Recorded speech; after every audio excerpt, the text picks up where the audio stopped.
Kanalıma hoş geldiniz. Bugün sizlere yaprakları solan ve çiçekleri solan, ölmek üzere olan orkideleri nasıl kurtarabileceğimizi göstereceğim. Elimde bu şekilde bir orkide var. Bu orkidenin birçok kökü çürümüş. Sadece hava kökleriyle şu anda bu saksıda tutunmaya çalışıyor. Ve yaprakları da çok cansız ve sararmaya başlamış. Böyle bir orkideye yapmanız gereken ilk işlem dalını kesmek. Özellikle orkidelerinizin çiçekleri solar sormaz mutlaka dalını kesin. Ve gördüğünüz üzere kökleri de bu şekilde, yani çoğunluk çürümüş. Ve bir makas ile hemen pratik bir şekilde köklerini içinden keseceğim. Saksıyı boşaltmak istemiyorum çünkü zaten bu şekilde bakın tel tel olmuş kökleri. Hemen bir makas ile köklerini kesiyorum. Orkidemin çürüyen ve solan köklerini keseceğim.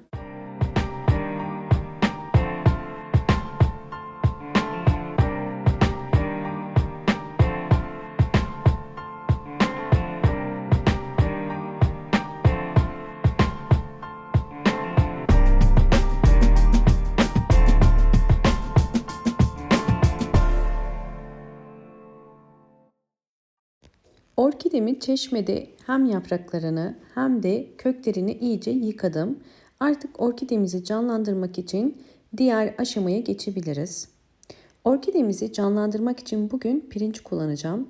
Pirinç özellikle içerisindeki vitaminler sayesinde orkidelerin yapraklarının ve köklerinin canlanmasına ve sağlıklı büyümesine yardımcı olur. Bu yüzden ihtiyacım olan 1 yemek kaşığı kadar pirinç kullanıyorum. Bakın bu şekilde ve üzerine alabildiği kadar su koyacağım. Sizler pilav için hazırladığınız tuzsuz pirinç suyunu da kullanabilirsiniz. Biraz karıştırıp 30 dakika bunu bekleteceğim. 30 dakika beklettiğim pirinç suyum hazır. Bakın içerisindeki vitaminler suya geçti. Renginden de zaten anlayabilirsiniz. Şimdi bunu bir tabağa boşaltıyorum. Orkidemin yeniden canlanması için pirinç suyun içerisine koyuyorum. Özellikle hem köklerinin hem de yapraklarının canlanması ve vitamin desteğine ihtiyacı var. Ve bunun için de pirinç suyu çok ideal. Bunun içerisinde bir gece bekleteceğim. Yani sizler 12 saat ile 24 saat arası orkidenizi bu suda bekletebilirsiniz. Özellikle yapraklarının da pirinç suyuna ihtiyacı var. Bu yüzden ister pamuk ile yapraklarını pirinç suyuyla ıslatabilirsiniz. Ya da bu şekilde direkt yapraklarını içine daldırıp üzerindeki su ile bir gece bekletebilirsiniz. Zaten kuruyacaktır. Bir gece pirinç suyunda beklettiğim orkidemi bu sudan çıkarıyorum. Ve orkidemizin hem yapraklarını ve özellikle gövde ve yaprak aralarını iyice kurutuyoruz. Bugünkü yöntem için bir pet şişeye ihtiyacımız var.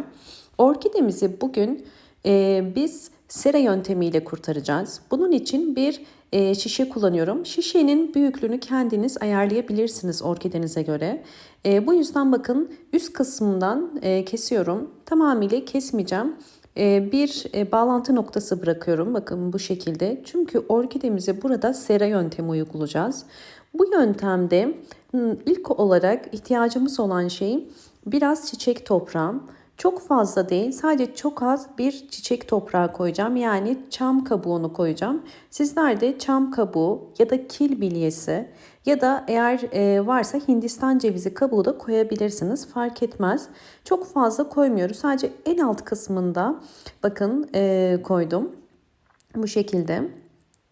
Evet, şimdi üzerine her zaman köklendirme için kullandığım yosundan koyacağım. Yosun özellikle köksüz orkideleri köklendirmede çok etkili. Mutlaka kendinizde yosun kullanabilirsiniz. Yosunu ben genelde ormanda topluyorum ve daha sonra sirkeli su ile dezenfekte ediyorum. Sizler de bu şekilde yapabilirsiniz. Daha sonra da yıkayıp kurutuyorum ve lazım oldukça kullanıyorum. Evet, şu anda sera yöntemimiz için gerekli ortamı hazırladık ve bunu iyice ıslatacağız. İsterseniz sizler alttaki çam kabuğu iyice ıslanıncaya kadar da su koyabilirsiniz. Ben püskürterek koydum. Hava akışını sağlamak için en üst kısmında streç ile bakın bu şekilde kapattım ve üzerine delikler açtım. Sera ortamında sadece buradan yeteri havayı alacak. Direkt almaması gerekiyor. Ve şimdi orkidemi içine koyuyorum. Bu orkidemizin yapraklarının yeniden canlanması yoğun nem ile olacaktır. Bu yüzden de bu tarz uygulamalar orkidenin yapraklarının eğer çok cansız ve buruşuksa canlanmasına ve özellikle köksüz orkidelerin yeniden kök çıkarmasına yardımcı olur. Bu yöntem sadece kökleri olan orkideler için değil, özellikle köksüz orkideler için çok iyi sonuçlar çıkarır. Bakın gördüğünüz üzere hemen yosunun üzerine koydum ve alt kısmında da bu şekilde bir parmak yüksekliğinde su var. Ve sürekli bu suda kalarak yoğun nem sağlamış olacak bu orkidemiz ve yeniden canlanacak. Sizlere daha önce bu yöntemde hiç kökü yokken köklendirdim orkidemi de özellikle göstermek istiyorum.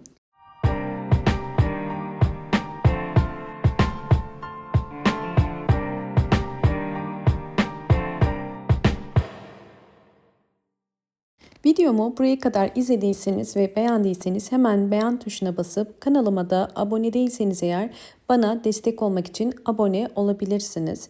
Köksüz orkidemi uygulamış olduğum bu sera yönteminde hem yeni kökler hem de yeni yapraklar çıkardı. Bakın bu yeni çıkan kökleri 3 tane yeni kökü var ve yeni bir yaprak çıkardı.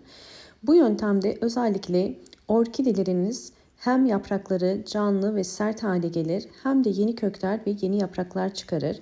Sadece burada dikkat etmeniz gereken orkidenin en alt kısmındaki suyun azalmaması. Yani su azaldıkça su eklemeniz gerekiyor ki sürekli nemli bir ortam olsun.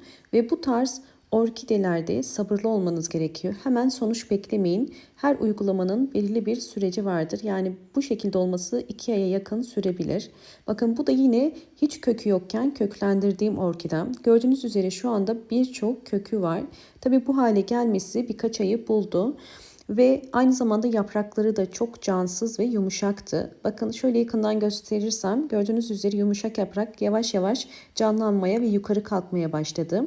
Çünkü yoğun nem aldıktan sonra orkide yaprakları yeniden canlı hale gelir ve sertleşir. Bu yüzden bu tarz uygulamaları bu şekilde kök çıkarıncaya kadar devam etmenizi tavsiye ederim. Bu şekilde birçok kökü çıktıktan sonra ve her bir kökü en az 5 santim uzunluğuna geldikten sonra bu tarz orkideleri yeniden ekebilirsiniz. Ya da su kültürü uygulayıp yine büyümesine bu şekilde yardımcı olabilirsiniz. Bu orkideyi tekrardan sera yöntemi uyguluyorum. Henüz yeterli kök çıkarmadı. Bu yöntemde en az 4-5 tane kök büyütünceye kadar sera yöntemi uygulayacağım. Kapağını kapatıp bol ışık alan bir yere bu orkideyi konumlandıracağım. Ve sizlerle bu orkidemi nasıl büyütebileceğimi de göstereceğim. Bu orkideye su kültürü uygulayacağım ve aylar içerisindeki gelişimlerini ve sizlerle paylaşacağım.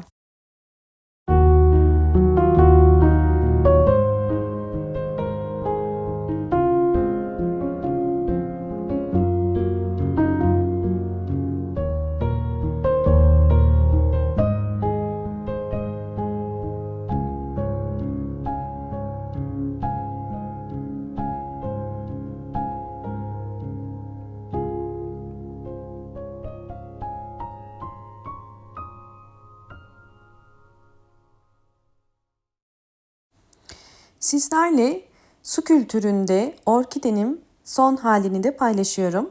Videomu eğer buraya kadar izlediyseniz ve beğendiyseniz hemen beğen tuşuna basıp kanalıma da abone değilseniz eğer kanalıma abone olup ve zil sesini de açık konuma getirebilirsiniz.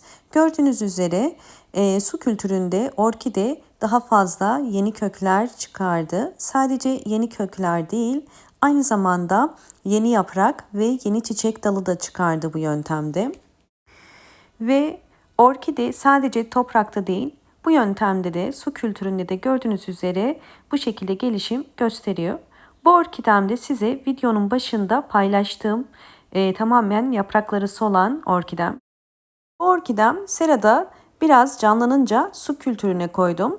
Çünkü kökleri uzamaya başlamıştı ve canlanmaya başlamıştı. Gördüğünüz üzere şu anda bütün kökleri yeniden canlandı ve hepsi aktif. Yani kök uçları aktif ve sadece kökleri değil yaprakları da canlandı. Umarım bu anlattığım bütün püf noktalar sizler için faydalı olmuştur. Videomu Beğendiyseniz beğen tuşuna basıp kanalıma da halen abone değilseniz eğer abone olup bana destek verebilirsiniz. Ve gelen bildirimlerden haberdar olmak için de zil sesini açık konuma getirebilirsiniz. Hoşça kalın, sağlıkla kalın.